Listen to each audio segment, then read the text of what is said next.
Option trader அன்பர்கள் அனைவருக்கும் வணக்கம். ஆப்ஷன் ட்ரிக்கி ட்ரேட் சேனல் மூலியம் உங்களை சந்திப்பதில் மிக்க மகிழ்ச்சி அடைகிறேன். நான் உங்கள் சந்தோஷ். நான் செபியில் பதிவு பெற்ற பங்கு ஆலோசகர் கிடையாது. இது பயிற்சிக்கான காலனி. எந்த பரிந்துரையும் நாம் வழங்குவது இல்லை.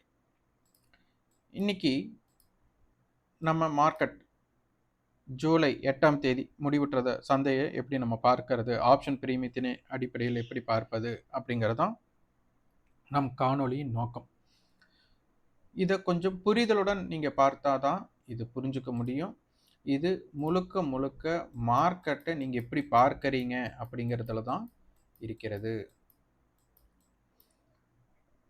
இதற்கு நமக்கு எல்லாமே தெரியணும், எல்லா டேட்டாவும் நம்ம பார்க்க தெரியணும். எப்போ வாய்ப்பு இருக்குது அப்படிங்கிறதுக்கு ஒரு ஸ்ட்ராட்டஜியை நம்ம ப்ரிப்பேர் பண்ணணும். மார்க்கெட்டோட கண்டிஷன்ஸ், மார்க்கெட்டோட மூமெண்ட்ஸ் அப்படின்னு சொல்லுவாங்க. இந்த மார்க்கெட்டோட மூமெண்ட் என்னன்னா, one side market, volatile market, சைடுவே market அப்படின்னு இருக்கு. இந்த 3 மார்க்கெட்டையும் நீங்கள் புரிஞ்சு வச்சிருக்கணும். ஆப்ஷன் பையராக இருந்தாலும் சரி, செல்லராக இருந்தாலும் சரி. இதை தெரிஞ்சிட்டா மட்டும்தான் நம்ம வந்துட்டு இம்பேக்ட் பண்ண முடியும். ஒன் சைடு மார்க்கெட்டில் ட்ரெண்ட் சைடு வந்துட்டு போய் பை பண்ணணும். செல்லராக இருந்தீங்கன்னா ட்ரெண்டிங் சைடு போகிற ஸ்ட்ரைக்கை நீங்கள் செல் பண்ணக்கூடாது. வால்டைல் மார்க்கெட்டாக இருந்ததுன்னா ஹையில் செல் அடிக்கிறவங்களா இருக்கணும்.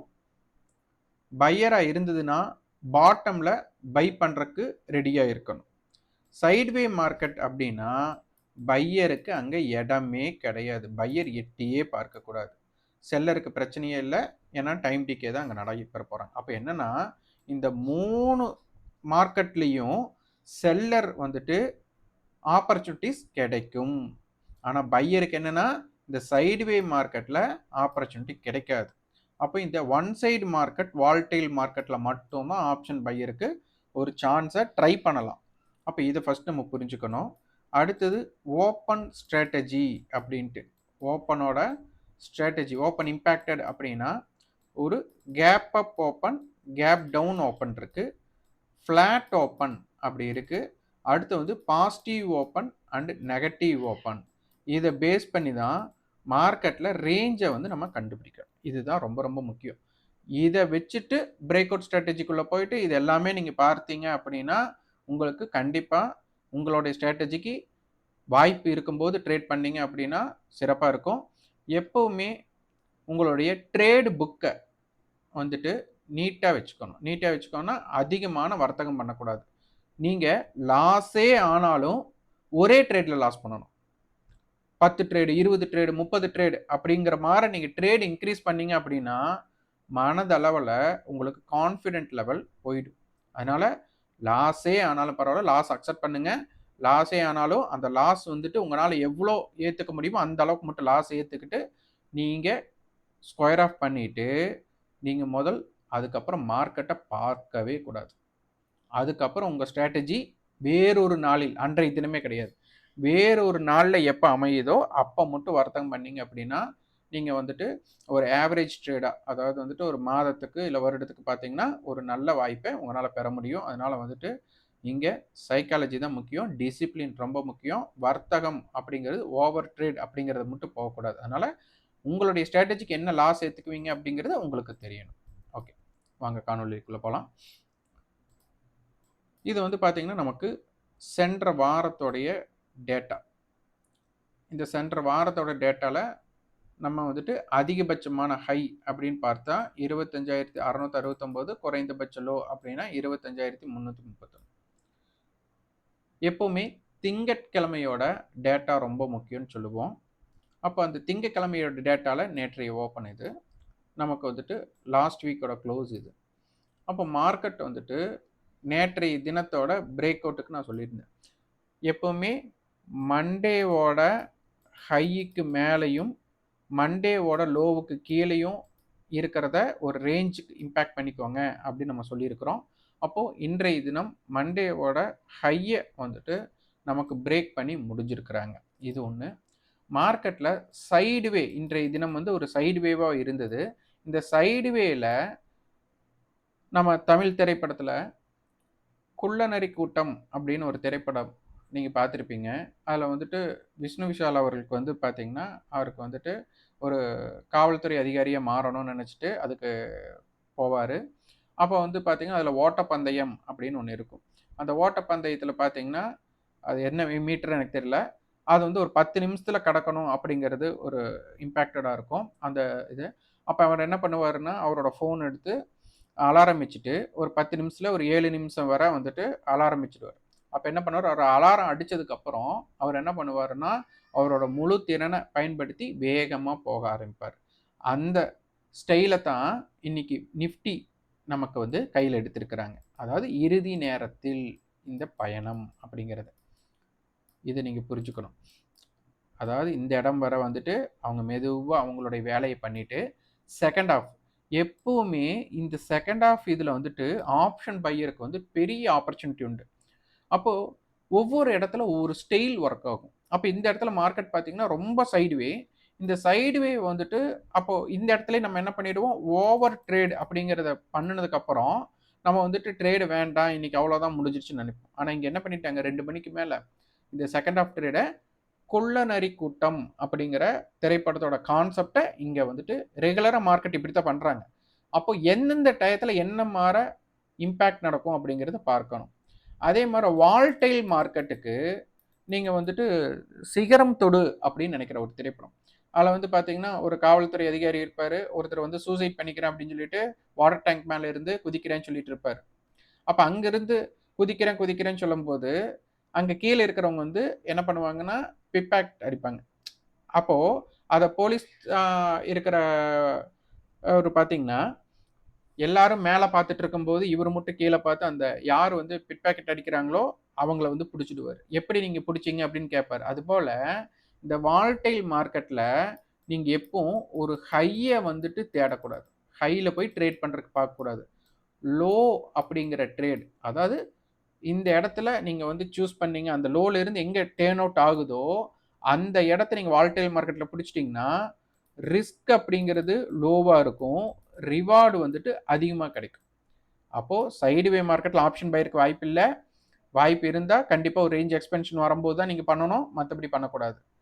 அப்போ வாலடைல் மார்க்கெட்ல லோயர் பிளேஸ்ல எங்க லோல இருந்து டர்ன் அவுட் ஆகுறாங்களோ, அதை நீங்க கண்டுபிடிக்கணும். அதை கண்டுபிடிச்சிட்டீங்க அப்படின்னா, அது எங்கெங்கெல்லாம் திரும்பலாம் அப்படிங்கிறத நமக்கு ஆப்ஷன் டேபிள்ல காமிச்சு குடுத்துரும். அப்ப அதை நீங்க புரிஞ்சுகிட்டு, நீங்க வந்துட்டு இந்த வர்த்தகத்த யூஸ் பண்ணணும். அப்ப இன்னைக்கு பார்த்தீங்கன்னா 2 திரைப்படத்தோட முக்கியமா நம்ம பார்த்திருக்கோம். குள்ளநரி கூட்டம் அண்ட் சிகரம் தொடு. சிகரம் தொடுன்னு தான் நெனைக்கிறேன் அந்த படத்தோட பெயர். மறந்துருந்தா மன்னிக்கவும். ஓகே. அப்ப இன்னைக்கு பார்த்தீங்கன்னா, நிஃப்டியோட பாயிண்ட் ஆஃப் வியூல 27 நிறுவனங்கள் பாசிட்டிவாவும், 22 நிறுவனங்கள் வந்துட்டு டிக்ளைனாவும், ஒரு நிறுவனம் வந்து அன்சேஞ்ச்டா இருந்திருக்காங்க. இப்ப பார்த்தீங்கன்னா, மா நிஃப்டி வந்துட்டு மாதத்தோட அடிப்படையில 3 மாதம் அடிப்படையில, 6 மாத அடிப்படையில, 1 வருடம், 3 வருடம், 5 வருடம் இதுல வந்துட்டு எல்லாமே பாசிட்டிவிட்டியா இருக்காங்க. வாரத்தின் அடிப்படையில மட்டும் நெகட்டிவா இருக்கிறாங்க. அப்ப இந்த வாரம் பார்த்தீங்கன்னா, நமக்கு இதுதான் வாரத்தோட க்ளோஸ்டு 25,461. அப்ப இதிலிருந்து மேல இருந்தால் நம்மளுக்கு பாசிட்டிவ், இதிலிருந்து கீழ இருந்தா நெகட்டிவ். அப்ப இது ரொம்ப முக்கியம். இதனை வந்து உற்று கவனிங்க. இன்னைக்கு அதிகமான மோஸ்ட் ஆக்டிவ் கான்ட்ராக்ட்ஸ் அப்படிங்கிறது கால் சைடு மோஸ்ட் ஆக்டிவ் கால்னு கொடுத்துருக்காங்க. 25,500 கால், 450 கால், 600 கால், 400 கால், 700 கால் கொடுத்துருக்காங்க. அடுத்தது மோஸ்ட் ஆக்டிவ் புட் சைடு பார்த்தீங்கன்னா 500 put option, 400 put option, 450 put option, 300 put option, 350 put ஆப்ஷன்ஸை கொடுத்துருக்குறாங்க. ஓஐ படி அதில் பார்த்தீங்கன்னா நமக்கு நிஃப்டியோட ஃபியூச்சர்ஸ் அதிகமானது. அதுக்கப்புறம் 26,000 கால், 25,400 புட் ஆப்ஷன், 26,500 கால், 25,500 கால் அதிகமான வர்த்தகம் ஏற்பட்டிருக்கு. இது பெய்டு மெம்பர்ஸுக்காக காலையில மார்னிங் வீடியோ அப்படின்னு நம்ம போடுவோம். அங்க பார்த்தீங்கன்னா, நம்ம 25,400ல இருந்து 25,500க்குள்ள ஸ்பாட்டுக்கு வந்து ஒரு பேரல் லைன் குடுத்திருந்தோம். அப்ப அதனை கடந்திருப்போம். இப்ப வந்து கடந்து முடிவுற்றிருக்காங்க. இதனுடைய தாக்கம் நாளைய தினம் எப்படி ரியாக்ட் ஆகுதுன்னு ரிசர்ச்சா ஒரு குறிப்பெடுத்து பாருங்க. அப்ப நேற்றைய பேரல் லைன் நம்ம என்ன குடுத்திருந்தோமோ, அதனை கடந்து மார்க்கெட் முடிஞ்சிருக்கு. இதை மார்க்கெட் எப்படி ரியாக்ட் பண்றாங்க அப்படிங்கிறத ரிசர்ச் பண்றதுக்கு ஒரு முக்கிய பாயிண்ட்டும் நம்மகிட்ட லவ் லெட்டர் எழுதும்போது நமக்கு இந்த ஹிண்ட் வந்து நம்மளுக்கு ரொம்ப ரொம்ப முக்கியம். அதே மாதிரி ஃபியூச்சர்ஸ்க்கு மார்க்கெட் வந்துட்டு பேரலைன் இது வந்துட்டு 25,450 இருந்து 25,550 கொடுத்துருந்தோம். அதற்கு மேலேயே தான் மார்க்கெட் இருந்திருக்காங்க. இதையும் வந்து நம்ம உற்று கவனிக்கணும். 25,450 காலுக்கு நம்ம ஒரு டேட்டா கொடுத்துருந்தோம். இந்த டேட்டால இப்போ வந்துட்டு நேற்றைய ஹை பக்கத்தால வந்து முடிஞ்சிருக்கிறாங்க. ஆனால் ஒரு ஒரு இம்பேக்டட் அப்படிங்கிறது காலையில் இருந்த இம்பேக்டை ஈவினிங் வந்துட்டு இம்பேக்ட் பண்ணி முடிஞ்சிருக்கிறாங்க. இது வந்து கொஞ்சம் உன்னிப்பாக கவனிக்கணும். 25,450 புட் ஆப்ஷன்ஸ் இது எப்படி ரியாக்ட் ஆயிருக்காங்க அப்படிங்கிறத பார்க்கணும். ஓகே, 25,450 அப்படிங்கிற ஸ்ட்ரைக் நேற்றைய மார்க்கெட்டோட முடிவுற்ற விலையா இருந்தாங்க. அப்போ நேற்றைய அடிப்படையில் நமக்கு 115 அப்படிங்கிறது காமன் ஏடிஎம். இப்போ இந்த இடத்துல தான் 25,500 நமக்கு க்ளோசிங் கொடுத்துருக்குறாங்க. நேற்றைய அடிப்படை ஜோனை பார்த்தீங்கன்னா உங்களுக்கு புரிஞ்சுக்கலாம். நேற்றைய அட்டவணையும் இன்றைய அட்டவணையும் நம்ம ஒப்பீடு பண்ணணும். இன்னைக்கு வந்துட்டு மார்க்கெட்டில் இங்கே ஸ்ட்ராங்கல் நமக்கு வந்து ஸ்ட்ராடல் 25,500 கால் 500 புட் கொடுத்துருக்காங்க. நேற்று வந்து 25,400 புட் 25,500 கால் கொடுத்துருந்தாங்க. இன்னைக்கு அப்படியே மாறி இருக்கு வேல்யூம் வைஸில். அதை நம்ம பார்க்கணும். இதெல்லாம் தான் நமக்கு கிடைக்கக்கூடிய முக்கியமான ஹிண்ட்ஸ். இது நேற்றைய தகவல். நேற்றைய தகவல்னா 7ஆம் தேதியோடது. இப்போ இது பாருங்க, 25,500 கால் 400 புட் கொடுத்துருந்தாங்க நேற்று. இன்றைய தினம் என்ன பண்ணியிருக்காங்க, மார்க்கெட்டில் இதை அப்படியே மாற்றிட்டாங்க. 25,500 கால் 500 புட்டாக மாற்றிருக்காங்க. ஒன்று இன்னைக்கு 25,600 கால் மட்டும் மேலே வந்துட்டு தான் இன்னும் கொஞ்சம் நல்லா இருந்திருக்கும். ஆனால் பரவாயில்ல. அப்போ மார்க்கெட்டை வந்து 25,500 ஸ்டேபிள் பண்ண பார்க்குறாங்க. அடுத்து 25,400 put option, 25,450 call option, 25,450 put options எல்லாமே இருக்காங்க. முக்கியமாக நான் இந்த ஸ்ட்ராடல் இருக்கிறதுனால மார்க்கெட் 25,500 கட்டுப்பாட்டுக்குள்ளே இருக்கிறாங்க. அப்போ 25,500 கட்டுப்பாடுனா இவங்களோட ஹை 126 கால்னா 25,626, புட் ஆப்ஷனுக்கு 152 அப்படின்னா 25,350. இதை வந்துட்டு ஜோனாக இருக்குது. இங்கே க்ளோசிங் பார்த்தீங்கன்னா 114. இன்னும் நம்மளுக்கு செட்டில்மெண்ட் ப்ரைஸ் கொடுக்கல. இந்த செட்டில்மெண்ட் ப்ரைஸ் வந்தால் தான் இது நாளைய தினத்திற்கு இன்றைய தினத்தோட முடிவுற்ற விலை ப்ரீவியஸ் க்ளோஸாக அமையும். அப்போது இது வந்து நம்ம லாஸ்ட் ட்ரேடிங் ப்ரைஸை எடுத்துட்டாலும் கூட 25,614, இந்த 62 ரூபா எடுத்துட்டா 25,438 இந்த ஜோன். அடுத்தது இந்த லோ ஜோன் நமக்கு முக்கியம். காலுடைய லோ 67. அப்போ 25,567, புட்டோட லோ 61 ரூபாய். அப்போ 25,440 இந்த ஜோனை இம்பேக்ட் பண்ணியிருக்காங்க. அப்போ நாளைய தினம் நமக்கு மார்க்கெட் 25,567க்கு மேலே ஸ்பாட் மற்றும் வீக்லி ஃபியூச்சர் இருந்தால் என்ன நடக்குது அப்படிங்கிறத ஆய்வு குறிப்பாக எடுத்துக்கோங்க. ஓகே,